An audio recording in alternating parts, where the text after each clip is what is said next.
মগরা শ্রী শ্রী রাধা মদন গোপাল জিউ and Shri Mahaprabhu ঠাকুর ট্রাস্টের পরিচালনায় প্রতি বছরের মতন এই বছরও ষষ্ঠ বর্ষ বাৎসরিক অনুষ্ঠানের আয়োজন করা হয়। মগরা শ্রী শ্রী রাধামাধব গোপাল জিউ অ্যান্ড শ্রী মহাপ্রভু ঠাকুর ট্রাস্টের পরিচালনায় সংস্থার কর্ণধার স্বপন সাধুকার উদ্যোগে প্রতি বছরের মতো এবছরও ষষ্ঠ বাৎসরিক অনুষ্ঠানের আয়োজন করা হয় একটি বেসরকারি ভবনে। এদিন এই অনুষ্ঠানে উপস্থিত ছিলেন মগরা ১ নম্বর গ্রাম পঞ্চায়েত প্রধান বৈশাখী বাগ, উপপ্রধান রঘুনাথ ভৌমিক সহ অন্যান্য বিশিষ্ট জনেরা। এখানে আবৃত্তি, নৃত্য সহ বিভিন্ন ধরনের অনুষ্ঠান পরিবেশিত হয়। সমাজে আর্থিকভাবে পিছিয়ে পড়া মানুষজনেদের হাতে শীতবস্ত্র তুলে দেওয়া হয় এদিন। আজ আমাদের ষষ্ঠ বার্ষিক উৎসব, আমাদের স্বেচ্ছাসেবী সংস্থা।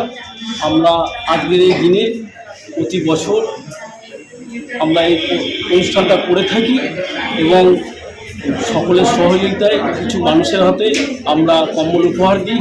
এছাড়া ছোট ছোট ছেলেমেয়েরা নাচ, গান, কবিতা আবৃত্তি করবে এবং কিছু স্বাস্থ্য সচেতনতার কথাও আলোচনা হবে এই অনুষ্ঠানে।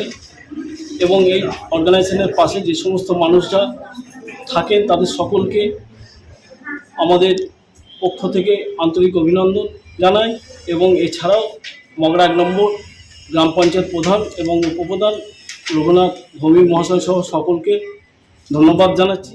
রাজেশ দেবনাথের রিপোর্ট, LMCL নিউজ।